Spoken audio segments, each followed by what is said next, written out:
Hello everyone, hi this is Akhilesh. I hope you are well. Good evening मेरे प्यारे दोस्तों, मैं अखिलेश एक बार फिर आप सभी का अपने चैनल पे स्वागत करता हूं और उम्मीद करता हूं कि आप सभी लोग अच्छे होंगे, आप सभी लोगों का स्वास्थ्य अच्छा है।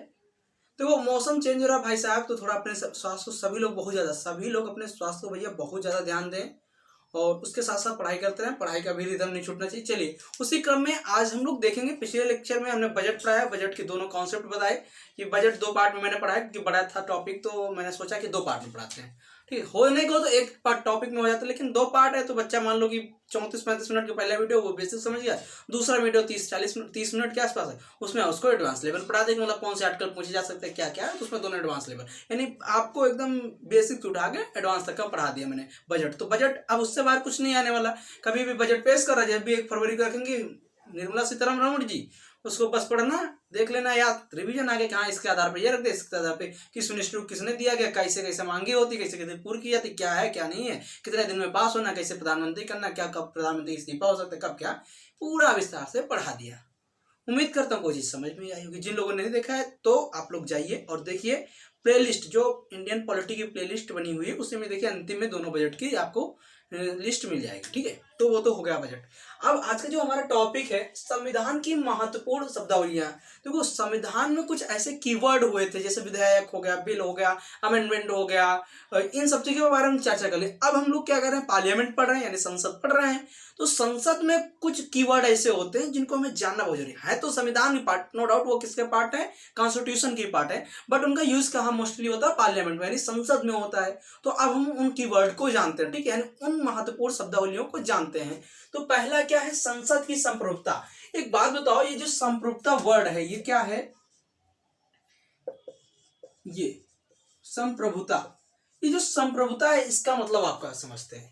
अगर देखा जाए तो अगर हम संप्रभुता को ऐसे लिख सकते हैं, संप्रभुता, ठीक है। अब हिंदी वाले अपना हिंदी ना दिमाग लगाना, ठीक है, हम समझाने के लिए लिख रहे हैं। अगर बताओ संप्रभुता लिख सकते हैं कि नहीं, यानी कि प्रभुता मतलब सभी लोगों पर अधिकार होना चाहिए, यानी प्रभुता मतलब अधिकार, एकदम एक इंसान कुछ ऐसा है जो सबसे स्पेशल है, यानी सबसे बड़ा अधिकारी। तो प्रभुता जो सब पे प्रभुता दिखाती है, यानी संप्रभुता, यानी जो सबसे बड़ा, यानी सब पे अपनी प्रभुता दिखाए, अपना अधिपत्य दिखाए, वो क्या कहलाता है, संप्रभुता। यानी सभी से सबसे बड़ा, सर्वोच्च, वो क्या कहलाता है, संप्रभुता। अब कह रहे हैं संसद की संप्रभुता, यानी पार्लियामेंट की संप्रभुता, यानी पार्लियामेंट क्या है, सर्वोच्च कैसे, तो बताया गया हमारे कॉन्स्टिट्यूशन में बताया गया, यानी जो हमारा संविधान है उसमें बताया गया, क्या बताया गया संविधान में यही बताया गया कि जो राज्य देश के लिए संसद क्या है, सर्वोच्च है। यानी अगर राज्य के लिए उसमें लिखा गया है, दरअसल लिखा क्या गया, राज्य के लिए संसद सर्वोच्च है। हम राज्य का मतलब वहां पर आप स्टेट, ये राज्य के लिए संसद सर्वोच्च है। क्या है भैया, सर्वोच्च है, कहने मतलब ये क्या है, सर्वोच्च है। अब यहां पर ये जो राज्य है इसका मतलब यहां पर देश लिया गया है, तो ये स्टेट वाला ना समझ लेना भैया कि स्टेट वाला है।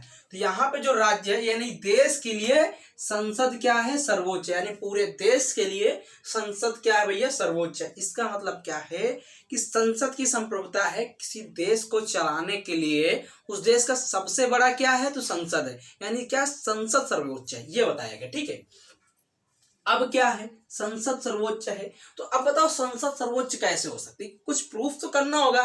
भाई कह दिया कि संसद सर्वोच्च कैसे हो सकती है, तो भाई उसको प्रूफ करते हैं। ठीक है, तो हमने कहा कि संसद जिस भी कानून को बनाएगी, किसी भी कानून को बना सकती है, किसी भी कानून को खत्म कर सकती, समाप्त कर सकती है। इसलिए संसद के पास क्या है, पावर है। क्या है, पावर है कि वो क्या करेगी, देश की सर्वोच्च शक्ति है।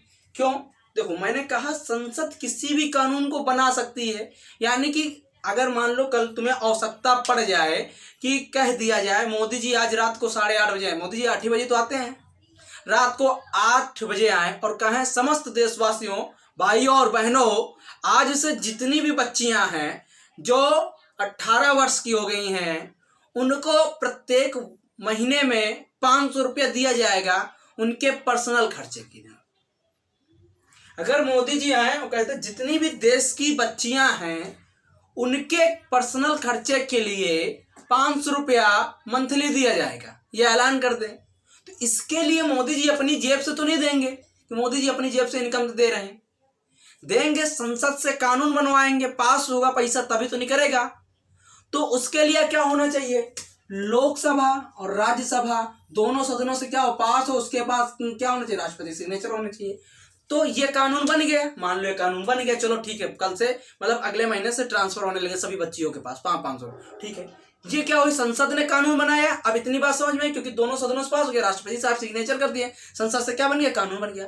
अब मान लो कुछ समय बाद समझ में आ रहा है कि देश में इतना रुपया बांटा जा रहा है, तो देश की जो यानी जो आर्थिक स्थिति थोड़ी गड़बड़ा रही है, यानी सरकार के पास पैसे कमी आ रही, तो सरकार ने कहा इसको 500 की जगह पे क्या कर दिया जाए, 250 का जाए, 250 कर दिया जाए। तो इस पे पर भी कानून यानी इसको संशोधित किया जाएगा कि नहीं किया जाएगा। तो फिर कहाँ होगा, लोकसभा, राज्यसभा और प्रेसिडेंट, यानी फिर तीनों जगह से वही व्यवस्था होगी। तो क्या होगा, संशोधन होगा। और फिर क्या होगा, संशोधित, यानी पहली बार नियम बना, उसके बाद संशोधित कर दिए। अब तीसरी बात क्या है कि इतनी ज्यादा स्थिति खराब हो गई, अब देने के लिए कुछ बचा ही नहीं, तो कहा कि भैया हम जो 250 रुपए दे रहे थे वो भी बंद कर देंगे, वो भी बंद कर देंगे। तो इसके लिए भी लोकसभा, राज्यसभा और प्रेसिडेंट से साइन होना चाहिए, यानी पास होना चाहिए दोनों सदनों से, और राष्ट्रपति क्या होना चाहिए, साइन होना चाहिए। तो इसको क्या कहते हैं, संसद इसलिए सर्वोच्च है, देश की संसद इसलिए सर्वोच्च है कि वो क्या है, किसी भी कानून को बना सकती है, किसी भी कानून को समाप्त कर सकती है और किसी भी कानून को संशोधित कर सकती है। यह शक्ति किसके पास है, संसद के पास है। किसके पास है, संसद के पास है, ठीक है। तो किसके पास है भैया, संसद के पास है, सर्वोच्चता है, ठीक है। इतनी बात में पता है कि यानी संसद की जो संप्रभुता है, संप्रभुता का मतलब ही क्या होता है भैया, सर्वोच्च। क्या मतलब होता है, पहली बात तो ये जान लो, सर्वोच्च। अगर तुम सर्वोच्च वर्ड जान गए तो समझ जाओगे कि हाँ क्या है, संसद की सर्वोच्चता क्या है, यानी संसद की संप्रभुता मतलब सर्वोच्च है, ठीक। दूसरी बात क्या है, संविधान की लिखित प्रकृति। अब हम बात करते हैं, दूसरी बात करते हैं भैया, संविधान की लिखित प्रकृति के बारे में बात करते हैं। यह संविधान के जो लिखित प्रकृति है ये क्या है, संविधान की लिखित प्रकृति क्या है, तो ये क्या है, देखो इसके बारे में जानते हैं। तो देखो आप सभी को पता है कि हमारा जो संविधान है पूरे विश्व का सबसे बड़ा लिखित संविधान है। हमारा जो संविधान है वो क्या है भैया, पूरे विश्व का सबसे बड़ा लिखित संविधान है। क्या है, पूरे विश्व का, यानी संपूर्ण विश्व का क्या है, सबसे बड़ा लिखित संविधान है। तो अब ये पहली बात, ये तो अपने आप में। और दूसरी बात क्या है, इसमें खुद लिखा गया है कि जो देश हित में कानून बने हैं, जो संविधान में लिखा गया है, उसके लाभ के बारे में बताया गया कि क्या क्या लाभ हैं, उसका क्षेत्र बताया गया, कितने आधार तक ये कार्य कर सकता है, और उसकी प्रकृति बताया गया, किस प्रकृति के हैं। तो क्या बताया गया, लाभ भी बताया गया, क्षेत्र भी बताया गया, उसका प्रभाव बताया गया, कैसा प्रभाव पड़ेगा, उसकी प्रकृति बताई गई कि कैसी प्रकृति है। जैसे फंडामेंटल राइट है तो नकारात्मक प्रकृति है, वो फंडामेंटल ड्यूटीज है तो पॉजिटिव कैसी, सकारात्मक है कैसी है, इन सब के बारे में बताया गया। अगर हमारे यहाँ ये भी बताया आर्टिकल 368 के तहत संविधान में संशोधन की प्रक्रिया भी है, तो इन सब के बारे में जो बताया गया हमारे यहाँ खासियत है, यानी संविधान की जो लिखित प्रकृति है ये हमें ये बताती है, ये हमें अधिकार देती है कि जो भी हमारे यहाँ हुआ है, जो भी हमारे यहाँ होगा, ये सब क्या लिखित है, क्या है, लिखित है। तो अगर तुमसे कोई पूछे संविधान की लिखित प्रकृति का मतलब क्या है, तो बता दो कि हमारे यहाँ जितने भी कानून बने हैं या जितने भी बनेंगे, किसी न किसी अधिनियम, किसी न किसी अनुच्छेद, किसी न किसी कानून के आधारित ही बनेंगे, बिना कानून के आधारित कुछ नहीं बन सकता। इसलिए हमारा देश का जो संविधान है वो सर्वोच्च है। हमारा देश का जो क्या है, संविधान क्या है, सर्वोच्च है, ठीक है। तो यहाँ पर हमने देखा संसद की संप्रभुता देख ली, उसके बाद देख लिया संविधान की लिखित प्रकृति देख ली। अब हम देखते हैं सरकार की संघीय व्यवस्था। तो जो सरकार की संघीय व्यवस्था है यानी फेडरल सिस्टम, बोले तो भैया ये क्या है, संघीय व्यवस्था है। अब जब भी बात करें संघीय व्यवस्था यानी फेडरल सिस्टम की, तो तुम्हारे दिमाग में दो चीजें आनी चाहिए, एक आना चाहिए केंद्र और एक क्या आना चाहिए, राज्य। एक क्या आना चाहिए भैया, एक आना चाहिए केंद्र और, अच्छा ऐसा नहीं, ऐसे लिख लो, केंद्र और क्या आना चाहिए, राज्य। और तुम्हारे दिमाग में तुरंत आना चाहिए केंद्र और राज्य के बीच में शक्तियों का बंटवारा ही क्या कहलाता है, फेडरल सिस्टम कहलाता है। यानी संघीय व्यवस्था क्या है, फेडरल सिस्टम क्या है, distribution of state and central power, ठीक है। यानी संघ और राज्य के बीच में, यानी केंद्र और राज्य के बीच में, यानी केंद्र और राज्य यानी सेंट्रल और स्टेट के बीच में सेपरेशन ऑफ पावर यानी शक्तियों का बंटवारा, शक्तियों का बंटवारा ही क्या कहलाता है, फेडरल सिस्टम। अब जैसे कि एग्जांपल है, मान लो कि देखो हमने कहा केंद्र, केंद्र में क्या है, तो केंद्र सूची जो यानी संघ सूची है, संघ सूची, इस पे कौन कानून बना सकता है, सिर्फ संघ बना सकती है। राज्य सूची, कौन कानून बना सकता है, राज्य बना सकती है। अब एक समवर्ती सूची है तो इसमें दोनों लोग कानून बना सकते हैं। हालांकि महत्वता इसमें किसकी दी गई है, केंद्र की दी गई है, परंतु कानून बनाने का अधिकार राज्य के पास भी है। यानी हमारे यहाँ पे भारत में कैसी व्यवस्था है, संघीय व्यवस्था। अब समझ में आया कि संघीय व्यवस्था मतलब क्या है, सेपरेशन ऑफ पावर यानी राज्यों का शक्तियों का बंटवारा, यानी सेपरेशन ऑफ पावर मतलब यानी कि सेपरेशन ऑफ पावर मतलब यानी शक्तियों का बंटवारा क्या है, केंद्र और राज्य, जैसे संघ सूची, राज्य सूची, समवर्ती सूची, ठीक है। इसका मतलब समझ आए। अब उसके बाद करते हैं कि न्यायिक समीक्षा की व्यवस्था यानी पुनर्विलोकन की व्यवस्था बताई गई। तो ये क्या है, बहुत ज्यादा चर्चित मुद्दा है, कभी कभी बहुत ज्यादा चर्चा में रहता है, जिसको जानते हैं। देखो हमारे यहाँ पे क्या है, सभी को पता है, जो न्यायपालिका है कैसी है, स्वतंत्र यानी स्टैट्यूटरी बॉडी है भैया, वो अपनी फ्रीडम वाली बॉडी है, उसका किसी से लफड़ा उफड़ा नहीं है, कोई मतलब अफेयर नहीं है, ठीक है। तो न्यायपालिका का किसी से अफेयर नहीं, वो सिंगल आदमी है, और सिंगल आदमी वैसे भी कैसा होता है भैया, सख्त होता है, सख्त होता है ना कि नहीं। सिंगल कैसा होता है, सिंगल आदमी सख्त, तुम एकदम सख्त लौंडे हो ना, तो वही हाल है कि राज्य जो न्यायपालिका एकदम सख्त लौंडा है, न्यायपालिका कैसा एकदम सख्त है, ठीक है। तो समझ रहे हो भैया।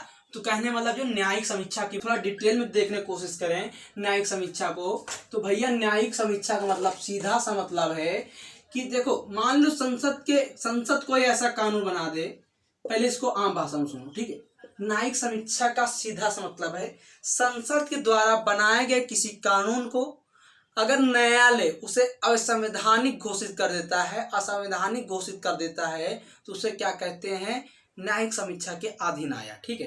मान लो कोई कानून बनाया है, ठीक है, कोई कानून बना दिया है, किसने बना दिया, संसद बनाएगा भाई, कोई कानून है जिसने संसद बना दिया, और सुप्रीम कोर्ट को लग रहा है कि यह कानून जो है कहीं ना कहीं किसी स्पेशल वर्ग के लिए, समाज के लिए थोड़ा गलत है, तो वो क्या आएगा, न्यायिक समीक्षा के अधीन आएगा, और उसको सुप्रीम कोर्ट अगर उसको लग रहा है वो बात सही है, तो वो क्या हो जाएगा, वो कानून क्या हो जाएगा भैया, समाप्त कर दिया जाएगा।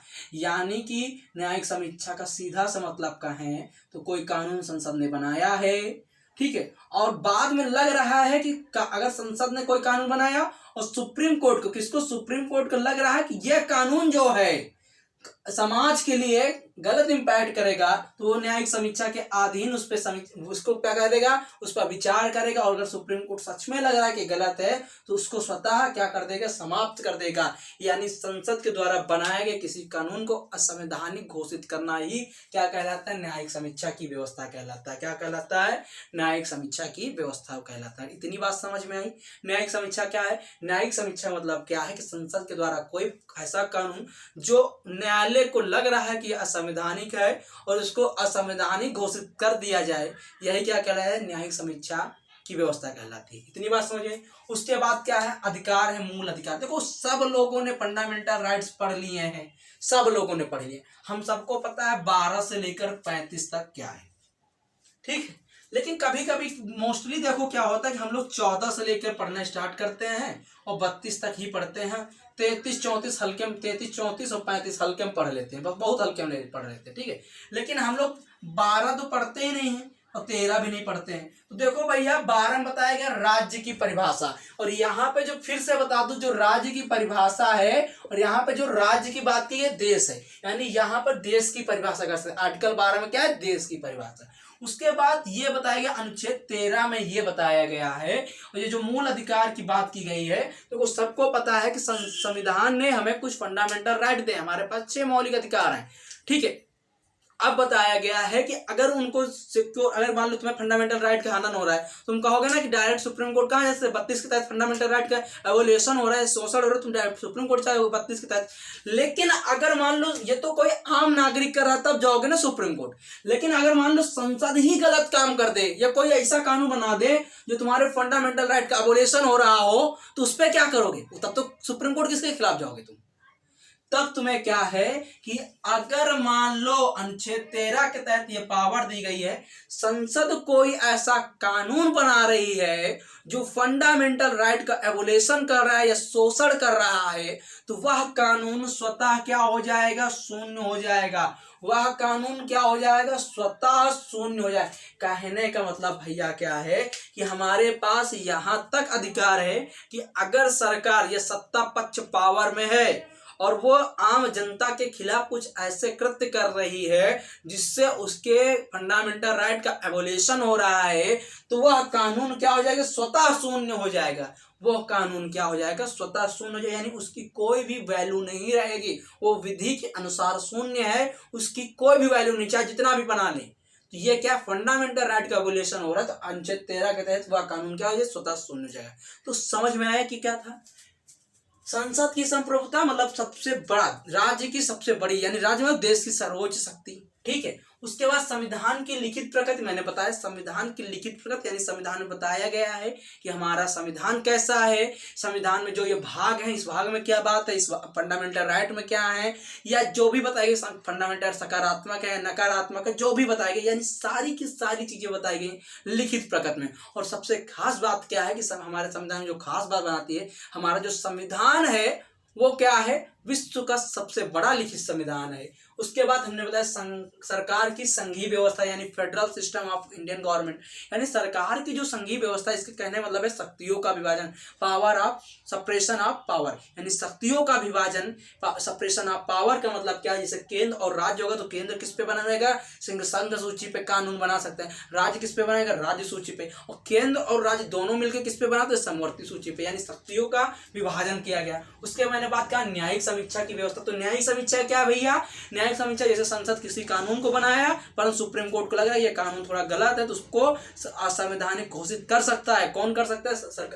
कौन कर सकता है? सुप्रीम कोर्ट कर सकता है। इसीलिए क्या कहा कि न्यायिक समीक्षा की व्यवस्था की गई। उसके बाद क्या? मूल अधिकार। मूल अधिकार में मैंने बताया कि अधिकार तो सबको दे दिए भाग 3 के अनुसार 12 से 35 में दे दिए, लेकिन अगर संसद ही उस कानून को उस शोषण कर रही है या फंडामेंटल राइट को शोषण कर रही है, तो अनुच्छेद 13 के तहत वो कानून क्या है? स्वतः शून्य हो जाएगा।